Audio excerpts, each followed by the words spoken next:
అయితే మళ్ళీ జన్మ ఎత్తాలి స్వర్గానికి వెళ్తే. ఎలా అంటే స్వర్గంలో మీరు ఎంత పుణ్యం చేసినా 0.001 కూడా పుణ్యం రాదు.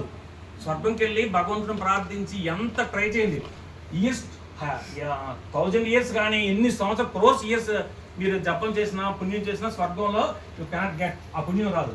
కానీ ఎంతవరకు మీ పుణ్యం ఉంటుందో ఆ పుణ్యం వరకు మీరు ఎంజాయ్ చేస్తారు. ఆఫ్టర్ దట్ మళ్ళీ జన్మెత్తాలి. కానీ మోక్షం అంటే మాత్రం ఏంటంటే పరమపదం అంటారు. స్వామి గారికి వెళ్ళిపోతారు, మరి ఇంకా దానికి జన్మ ఉండదు. అక్కడ ఉన్న ఆనందాన్ని దెర్ ఇస్ నో వర్డ్స్. 1000 తలల ఆదిశేషుడు కూడాను అతను మోక్షాన్ని ఎక్స్ప్లెయిన్ చేసి లాస్ట్ టైం చెప్పాను. ఆ మోక్షం గురించి చిన్న ఎగ్జాంపుల్ చెప్తాను. ఒక చక్రవర్తి ఉన్నాడు. ఆ చక్రవర్తికి ప్రపంచంలో ఉన్న ఆనందం ఉంటుంది. What ever wish you can get. ఆయన ఆనందాన్ని ఒక చిన్న ముద్ద చేద్దాం. అతనికంటే గొప్ప 100 times యక్షులు ఉన్నారు. వాళ్ళకంటే గొప్ప వాళ్ళు కిన్నెరులు ఉన్నారు.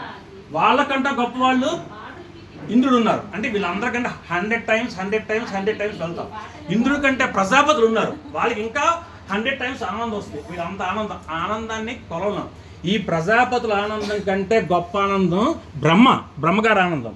ఇటువంటి బ్రహ్మం తాలూకు ఆనందం 100 మంది బ్రహ్మల్ని ఒక దగ్గర మెల్ట్ చేసేస్తే వచ్చే ఆనందాన్ని ఈ ఒక బాల్ అనుకుందాం. ఒక మీకు అర్థం కావాలంటే ఒక చపాతి ముద్ద ఉంటుందా, లేదా ఒక పిడికితో పెట్టేది ఉందాం.